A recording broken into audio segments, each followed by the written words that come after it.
Hello, this is John with Brainstorm Comics and Gaming, and this is this week's Turning the Page. This week I'm here with Mr. Sizzle, Chandler Zirkle. So I want to start off with Marketing 101, how you can turn a negative into a positive. One of the ways you can do that is make people believe something about what happened is positive as opposed to a negative.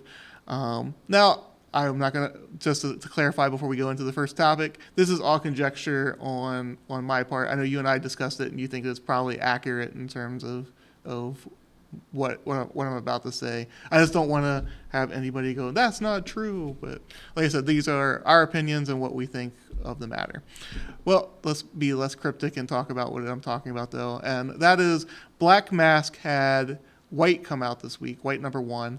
And they announced that they were limiting it to 2,500 copies,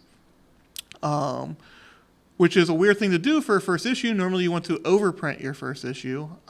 You want to get as many readers on there because that's your entry-level point. That's the most amount of copies you're normally going to sell of a book.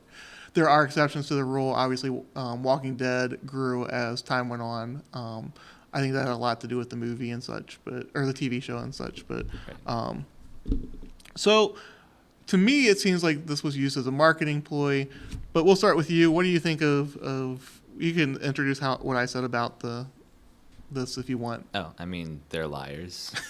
They were only going to print 2,500 books anyway, and in order to make it look better and to create hype that didn't need to be there. And I'll preface with, I have not read the issue. It might be a fantastic comic. It might be brilliantly written. I have no idea. I haven't read it. I probably won't now, just as a point. Also, I can't afford it anymore because of what they did and lied in the market to try to up the price and make some hype that didn't need to be there. So again, it might be a good book. It might have deserved people to read it. It was selling for $100 to $150. It has come down a little bit, down to $85 at this point. But on the day of release, it was selling for $150 just because they said and basically were like, oh, yeah, we're only doing 2,500. And I was like, no, you were already only going to print 2,500 because there wasn't that much interest around the book until you opened your mouth and said that. So FOMO is a very real thing in the comic book market, especially today. People have a fear of missing out. So when you say a first issue of something is limited to like 2,500 copies, people immediately take notice. So one of the Facebook groups that I'm a member of, they talked about like, oh, if Black did so well. And I looked at the Comic-Con numbers. Now, I did have a response to, somebody responded to me. I'll get to that in a second. So the Comic-Con numbers generally give an idea of how many copies were shipped. Now, from my understanding, there's a slight overprint than what was shipped. Normally, it's a very small percentage, like 5 to 10%. And the Comic-Con numbers are generally a good guide. I won't say they're gospel. They're not gospel by any stretch of the imagination. For another reason than just the overprint. The real reason is because a shop ordered 4,500 copies of a book doesn't mean it sold 4,500 copies of a book. It may have only sold 3,000. It may have only sold 2,000. Which gets me to what I was going to say. So the Comic-Con said Black #5 sold somewhere around 4,500 copies, 4,600 copies, and issue #6 sold 2,600 copies, a little under 2,600 copies, maybe 2,700 copies. But anyway, that shows a downward trend that the book was not selling. Obviously, a comic book shop is not going to cut their orders on a book that is selling. I don't think it takes into account what Black Mask was selling directly. I believe that they do sell some books directly. I don't know what percentage that is. I don't think there's a large number of comic book fans that deal directly with the probably not with the company. Not a huge company. But anyway, so the guy, so I told the guy it actually wasn't that great of a series in terms of what it was selling. Also, just as a thing, Black was the prelude to White. In this world, Black people get superpowers, white people don't. White is, from my understanding, a white politician takes advantage of this and says, hey, we have to keep the Black superpowers down. So it's kind of like playing into like a sequel of sorts in that world. But like I said, to me, it seems like this was all based on FOMO and like just building into people that. Now, I won't go as far as you. I won't call them a liar because I don't know specifically. That's okay. I will. I'm willing to die on that hill. They're liars. They were only going to print 2,500 copies. This makes me angry because people can throw away $150 on what probably still should be a $4 book. And again, it might be a great And book. maybe get more readers. It might be awesome. Like, it might get, but that's cool. But, like, if anything, it might just be an okay book that you could have spent $4 on and gone, like, that was fine. Or, like, oh, I enjoyed it. Maybe I'll get the second issue.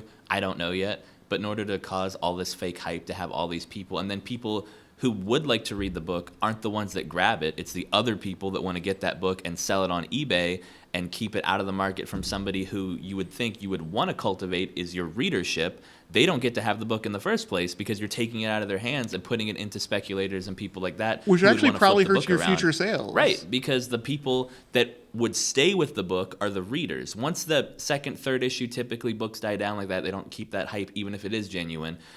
The only people that stay are the people that are genuinely interested in the story and reading it. And if those people didn't get a chance to even have the book in the first place, how are you going to keep any type of numbers? So now you had your limited 2,500, but come issue 2 or 3, you might have nothing because a lot of people who might have read the book if you gave them the chance didn't get a chance to. So they're not going to go back and try to spend $150 in issue 1 just to read 2 and 3 and however many issues. Like, they're not going to go back and do that. They can't afford it. They shouldn't have to because, again, it's not really worth that much amount of money. Yeah, like I said, I agree with you. I think it is fake hype. Like I said, I won't go as far as to say they're liars. Like, it could be accurate that they limited it. I doubt it. I have very big doubts regarding it. I won't speak in absolutes just because I don't know for sure. But like I said, generally issue number 1 is your ground floor, and you want as many people there as possible. That's why I have a lot of doubts regarding the veracity of that. But we will turn the page on that. Hopefully more information comes out and we can get a better gauge, and maybe we'll check out the first issue. There is a second printing already. I know you're going to be shocked by that. Is that limited to 1,500? I do not know of any limited number of copies for that one. Terrible people. It almost seems like they're trying to copy the Bad Idea. Terrible people work at Black Mask. That's all I know. So we will move on from that topic and move on to topic number 2. Actually, before that, let's remind you to LCS, like, comment, and subscribe to your local comic book shop, Brainstorm Comics and Gaming's YouTube channel. We are closing in on 10,000 views on the YouTube channel. I think we're close to over 125 videos, somewhere around 125 videos. That sounds right. We're going to grow even more, though. We have a lot more on tap. So keep an eye out for those things as well. So let's move on to topic number 2. Apparently, Spider-Man is on Death's door. Death has his target wrapped around him. I think there should be a variant cover with Death with a sniper thing, kind of like the Punisher cover. But even I won't say it's bigger news, but as big of news is the return of Ben Reilly also. A lot of people still love that classic look of Ben Reilly. So what are your feelings on the possible death of Spider-Man and the return of the Spider-Clone? Well, anytime they preface a big, like the death of this character or whatever, at the end of the day, it's very real. People who have been here a long time know, like, it's a matter of time. Like, if they're killing Peter Parker, he's not going to stay dead for forever. Now, they could extend it for a large amount of time in terms of comic readership. Like, it could go a year, it could go I don't know how long they're willing to extend that. I know that there's like 1,500 Spider-Man books, and that is their cash cow at Marvel, so I don't foresee it lasting an incredibly long amount of time. But for those diehard Peter Parker fans, and if you've been here for a long time, you know it's not going to last forever. He will come back. But I think the bigger side of this is Ben Reilly returning. I love that character. I think it's awesome that it's finally getting out. Again, not necessarily I wanted Peter Parker to die so Ben Reilly could come back. That's not exactly how I would have planned it out. I think there's plenty of a fine universe where they both could have coexisted in the same place. But I am happy he's coming back one way or the other. And I'm not super bummed about it because, like I said, I know Peter's going to be coming back eventually. So before I get into my opinion, for those who are not familiar with Ben Reilly, I'm gonna give 2 quick things here. Number 1, during the 90s, they were literally going to permanently replace Peter Parker with Ben Reilly as a way. Idea. Well, it was their way of doing One More Day before One More Day because they didn't want him to be married. They wanted Peter to go off into the sun. They ruined Peter Parker, and they had to get rid of him. They wanted him to go off into the sunset and be happy with Mary Jane and their child and all of that good stuff. But then it kept going and going and going, and people got tired of the Spider Clone saga, and it didn't go the way people thought it was going to go. The industry was kind of in turmoil at that point. The market had started to fall apart, which is why they kept extending how long the storyline went, because it was one of the few books that was still selling. But if you also, so the other thing I was going to say, if you want a rundown of everything that was going on at that point, I highly recommend the website Life of Reilly. It goes through like pretty good detail of why things happened the way they did, and like step by step. I forget whether I ever had you read that one or not. I don't know. I know of it. I don't think I've actually read through it myself.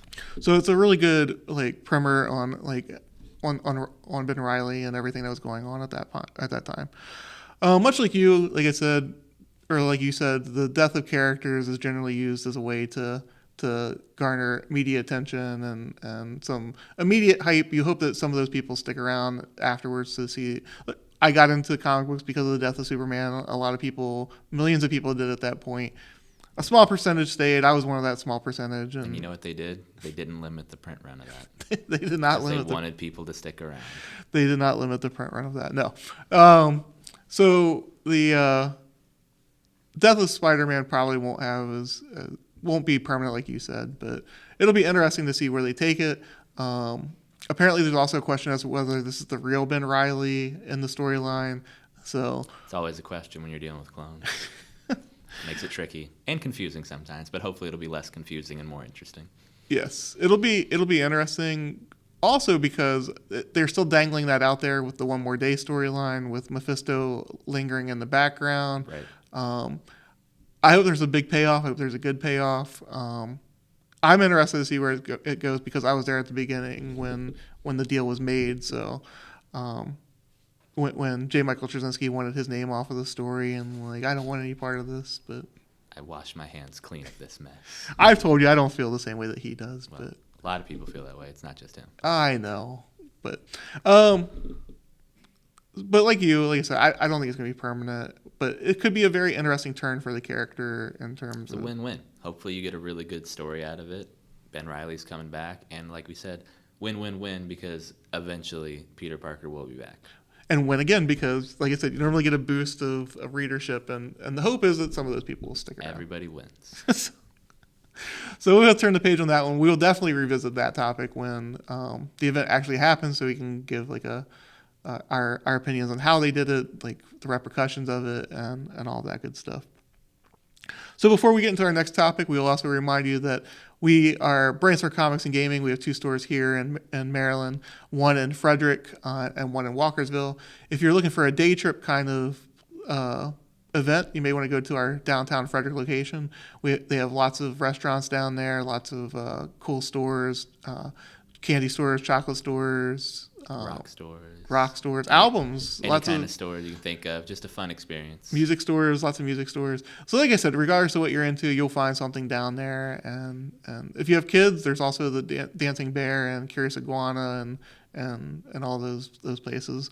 So like I said, if you're looking for a day trip, I would probably go to the Frederick one. If you're looking for a more all-inclusive experience in terms of like how many comics are there, how many board games are there, I would definitely recommend the Walkersville location. We have probably easily 100,000 plus comics in the store, and then for board games we have 500, 600 board games. A lot of Warhammer. So like I said, regardless of what you want, you may want to pick the location based on what you're looking for. So let's move to topic number 3. And I know you and I discussed this one already as well.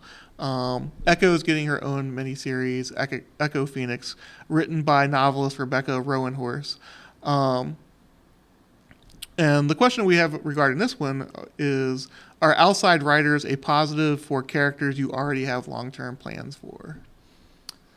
I think this one's tricky. I think to me, it's a positive when people who, especially if you already have fame and celebrity from a source somewhere, like right now, John Ridley's doing really great things at DC Comics, who is known for his screenplays and things like that, and film. It's not the first time, certainly, that comic books have tapped a writer who didn't write comics to come in and do something like that. I think that is a positive if you have viewership it can bring people and cross the mediums over. You can have comic book readers that might read your own stuff if they like your comic, and you might have people that already read your novels come in and start reading comics of yours. I think where it gets tricky is, like you said, if you clearly have a plan for a character and you are doing it in the way that Marvel has for decades of having a creative team and saying, okay, here's the next couple of years, here's what we plan on doing, here's the big things, these characters we don't care as much about, you have a little bit more freedom with that. But for these ones, they're having their own books, but eventually this is what's going to happen next year, and the year after that, this is the big events that we're trying to tie it into. In order to take somebody outside who hasn't been in those planning rooms for the year or two plus, I think it's very difficult for them. I think it puts them in a position where they have to play catch up with all of this stuff, or B, they don't really get to write it because they're kind of told, like, hey, this is what needs to happen. So yeah, like tell your story, but like you can't really, because this is what's going to happen soon. So it needs to end here no matter what. It can kind of restrict them or just kind of limit their abilities there. So I think in giving her a character that we kind of already know something is clearly in the works based on what just happened to her, I think that's a little bit unfair to her. Maybe they are trying to indoctrinate her and she will be able to catch up and do everything, but I think that's a big task for her and could lead her up for some disappointment with the fan base. So the John Ridley one, they gave him basically a new character. Yes, and it's in its own pocket little thing right now, which I think is the correct way to do that. And he clearly wants to continue writing comics. Yes. Like, cause I Am Batman's coming out. Like he's also doing something for Marvel. I forget what it is off the top of my head, but I know that's coming up also. Yeah. Black Panther? Yes, I believe so. Okay. So he has some things that he's working on, and I'm assuming that they have big plans for Black Panther. But like I said, he seems like he's cutting his teeth and making sure that he knows the comic industry, not just like jumping in and taking a book. 20-some years ago, Kevin Smith came on with Daredevil, and he definitely brought a huge fan following with him that helped Marvel Knights build into something bigger than what I'm sure that they initially thought it was going to. With this one, with the Avengers just having given Echo the Phoenix abilities, I unless it's outside of continuity, which Marvel really doesn't do much outside of continuity books except for the what ifs. Right. I can't imagine that it's going to be outside of continuity. So I don't know whether they're going to sit her down and like, hey, these are what we want you to do. This is what we want you to hit. And then I feel like, why even bring her in at that point? Like, why not just get one of your already established writers that already knows what's going to happen to the character? Yeah. I feel, I don't know, like you said, I feel like it's a double loss for like the writer at that point. I don't know. I feel like you need to give them more leeway in terms of things that they can do if you're going to bring them in. Yeah, and I think especially like a novelist or somebody who is used to having entire creative freedom, working for Marvel and DC can already be putting you in a box as it is, because like we've talked about on several different episodes, there's only so much they're going to be willing to let you do with their characters. Like, you're not going to be able to just throw a stick of dynamite and blow everything up and do whatever you want. Like, there already are limitations which you as a novelist probably aren't used to. I mean, your publicist might tell you, hey, I don't love that chapter, but it's still your characters you're creating. You're allowed to use that creative freedom. So in order to come in to Marvel or DC, I think that already can kind of feel confining to you as is, but then to come in and have to be told, yeah, we really want you for the story, but here's the thing, like, you have to tell it this way, and this has to be in it, and it has to end here. I think that's putting like a straitjacket on that writer and like really confining them. I think that might hurt their experience and maybe prevent them from continuing on, and hopefully that's not the case. Hopefully, like we said, they are able to either break it down for her in a way that she is still able to use all of her creative abilities and her writing prowess to tell a great story, but it just seems like it's setting her up to have a negative experience for her and maybe create a negative or a disappointing story for the fan base. Yeah, the only thing I can think of is maybe she's a Disney signed published writer, and maybe they're using that to help cross promote her as well as like bringing stuff in. But like I said, I hope it's really good. I love the Echo character because, like I said, I did read the early run of Daredevil when Kevin Smith came on, and then David Mack followed him up and brought in that character. So I hope that it's good. I hope that it helps grow the character even further. Yeah. But we'll see. Like I said, I don't like to be negative about that stuff, but like you, I feel like it's probably going to be constraining to the writer if they want her to fit within. It seems a puzzling book to give her out of the gate. Yeah, I would have given her a character that they don't have as many plans for, but Right. we'll see how it turns out. Hopefully, it turns out good. Like I said, I like the absolutely. character, and we'll see. So we'll turn the page on that one, and we're going to turn the page to Stump John, one of Chandler's favorite moments, although not so much last time. It's frustrating. I think we have to change the parameters of the game. 50-50 is too good of odds for you. You don't even have to know. You can just guess, and you'll be right statistically a lot of the time. All right, so we're going to start this round a little bit different. This one is themed. So a couple of these were a little bit short notice, so I always try to have as much prep time as I can. Like Batman, I feel like if I have enough prep time, I can defeat any adversary, and I feel like John restrains me by not giving me enough. So he threw out the idea, and I will preface it that he does not know anything about any of these things other than he knows the names and the titles. But Jimmy Olsen, if you're not familiar. I promised you I would not research it, and I did not research it. So. I know he didn't because he's got a child and he doesn't get sleep anyway. He's not going to waste time researching about Jimmy Olsen and Superman's pal. I actually got a decent amount of sleep last night. Oh, well, there you go. Either way, not researching. All right. So these 5 different topics are going to all be Jimmy Olsen-centric. And for those of you that don't know, during the Silver Age of comics, 50s, 60s, Jimmy Olsen had a comic, Superman's pal, Jimmy Olsen. And it was even more ridiculous than the name might indicate. Almost every week or every couple months, there was some type of crazy shenanigan. And it started off small, and just by the end of it, when Jack Kirby took over, it was just literal insanity, and literally anything could happen to Jimmy Olsen. And everybody kind of went like, yeah, that makes sense. So like I told you, he got different powers on a regular basis. And I don't know which order they came in, and that's where... Yes, and just doing this research was just, if you are a fan of that period of comics, it's just very delightful to just see all of these things, and you're like, wow, like people bought this, and then towards the end they didn't really, but for a while you're like, wow, like people read this is fascinating, this is a really out there plot, but you know, the art is good, it sounds delightful, there were some gorgeous Kurt Swan covers and things like that, and I'm like... It was just fun. It was fun doing the research on it. So the first one, we're going to start off with just Jimmy Olsen, so... Which character premiered first in comics? Was it Jimmy Olsen or Plastic Man? Plastic Man. That is correct. Plastic Man was August 1941 in Police Comics #1. Jimmy Olsen was November 1941 in Superman #13. Now, technically, he premiered on the radio show, but no one cares about that because radio is dead. All right, number 2. So now we're going strictly to Jimmy Olsen iterations, different powers, different, weekly, monthly shenanigans that happened to Jimmy Olsen that were, again, just delightfully ridiculous. All right, so the first pairing we have here of just Jimmy Olsen versus Jimmy Olsen is his time as Elastic Lad or the Jimmy Olsen robot. Our cameraman is laughing at the... Oh, there's even better ones. This is just tip of the iceberg. I'm gonna say Elastic Lad? Elastic Lad. Elastic Lad. All right, that is incorrect. Elastic Lad was September 1958 in Superman's pal Jimmy Olsen, #31. Jimmy Olsen Robot first premiered in March 1957 in Superman's pal #19. This brings up a good question. Should Arnold Schwarzenegger have gone back and killed Jimmy Olsen instead of Skynet? Honestly, yes, because the story was a little terrifying compared to some of the other ones. This one was a little bit more out there. So essentially, his robot gave him a Superman costume, and that was the whole cover of the character. It was like, oh, I'm Superman's younger brother, which was clearly just Jimmy Olsen wearing a Superman costume, because even Lois was like, wow, that's Jimmy, but how can he be your younger brother? Because I know he's not. And hilarity ensued. But he straightened it out, and he was back to as good as new the next month. All right, so the next one, which if you thought the first pairing was interesting, you're going to love this. Turtle Man Jimmy Olsen or Wolf Man Jimmy Olsen? I'm going to say Turtle Man. That is also incorrect.